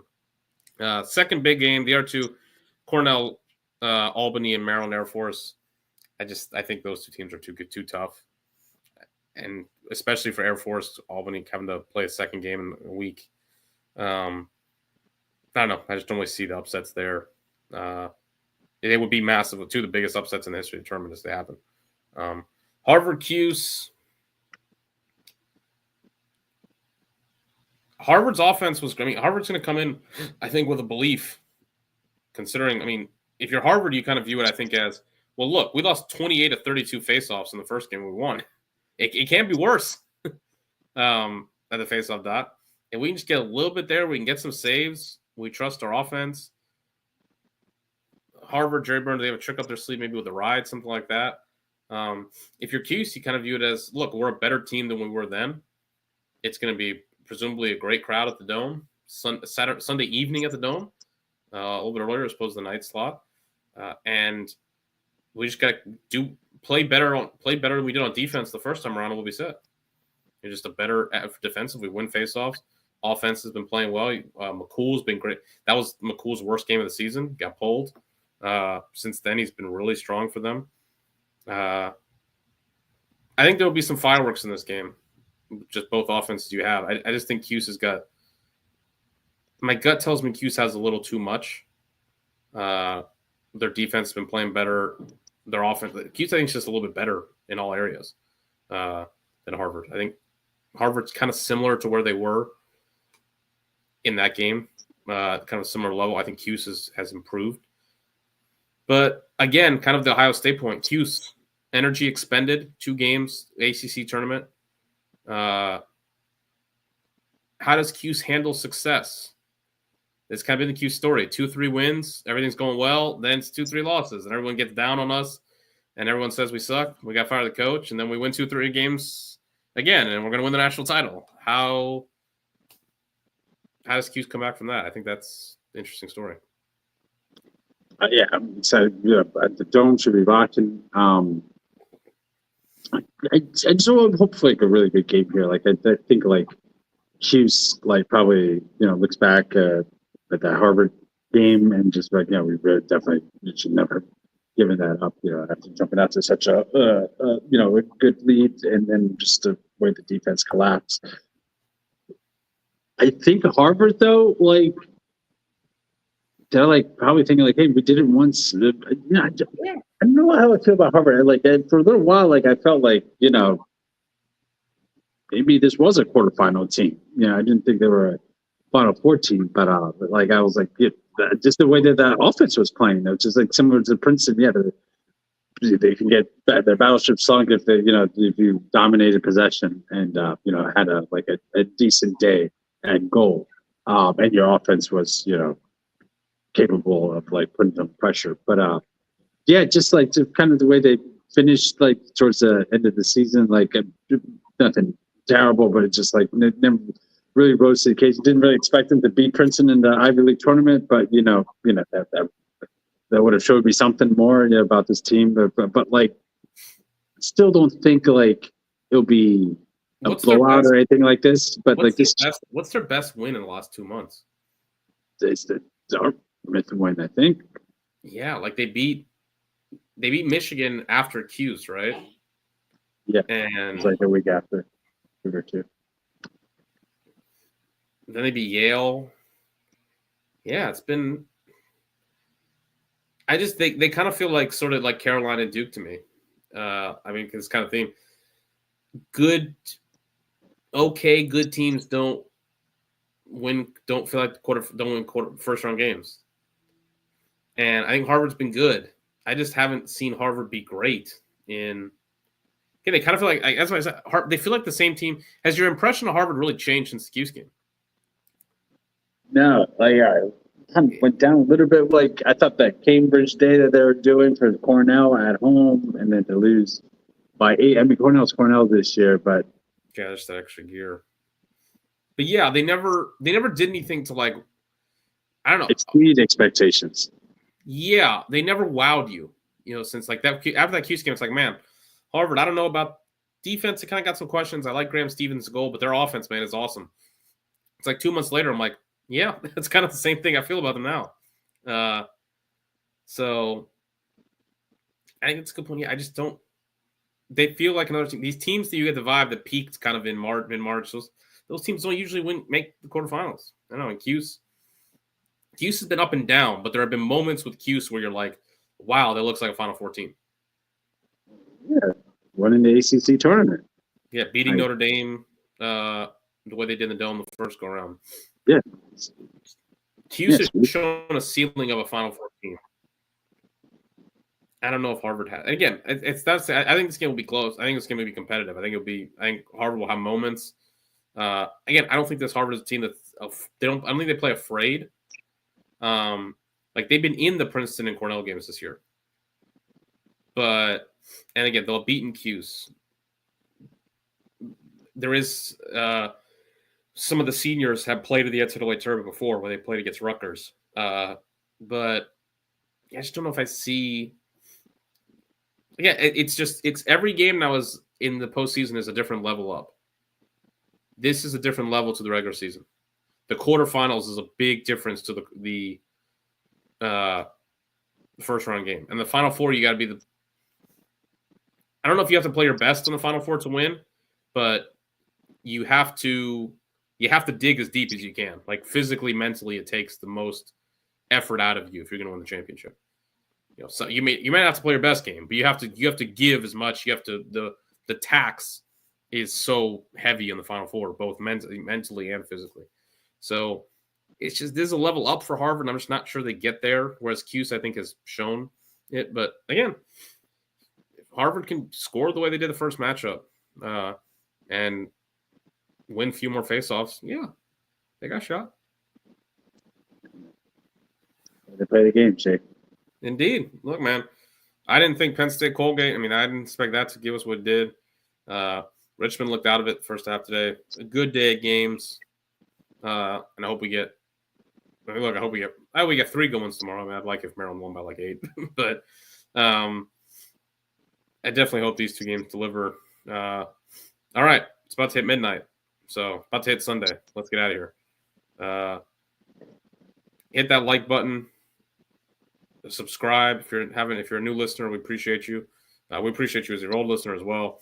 All of you guys tuning in. I mean, we've had back-to-back nights, Friday and Saturday night. We've had a good house in here, which is crazy. So we appreciate you guys. New subscriber, please subscribe. If you're an old subscriber, hit the like button. Everybody hit the like button. Turn notifications on if you haven't already. We will be back midweek to preview the 4 quarterfinal games, which it's always one of our favorite pods of the year. Previewing the money round. And we'll be back next week, Saturday and Sunday, for live shows to recap each game. And Ryan will be at Hofstra for what he hopes is, maybe Ryan McDonald Day, Syracuse, Princeton, and Hofstra. I will probably be in Annapolis Sunday for what should be good. I think we'll have 2 awesome crowds next weekend. Hofstra, Syracuse can get there. Princeton's already there.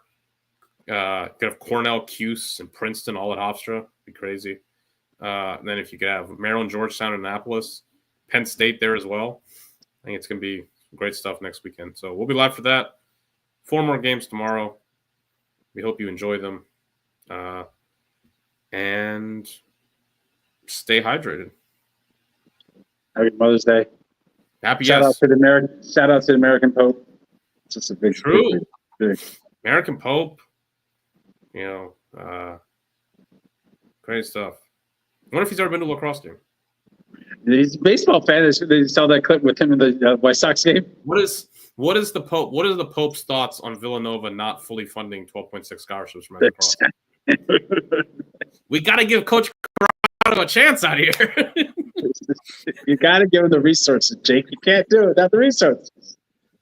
There's a great photo of him on the White Sox game with the phone. I was like, it'd be good just putting in like a some quick action on like White Sox versus the Indians or something. Happy Mother's Day. Congratulations to the Pope. Congratulations to Richmond, Penn State, Princeton, and Georgetown. Enjoy this outro. See you out there.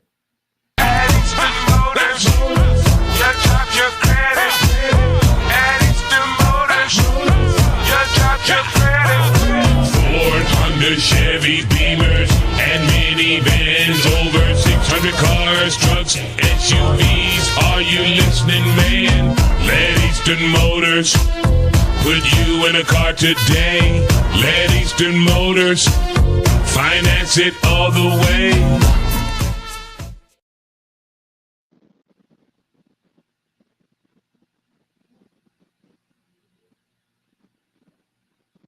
Oh, yeah, no, not yet. Now we're out.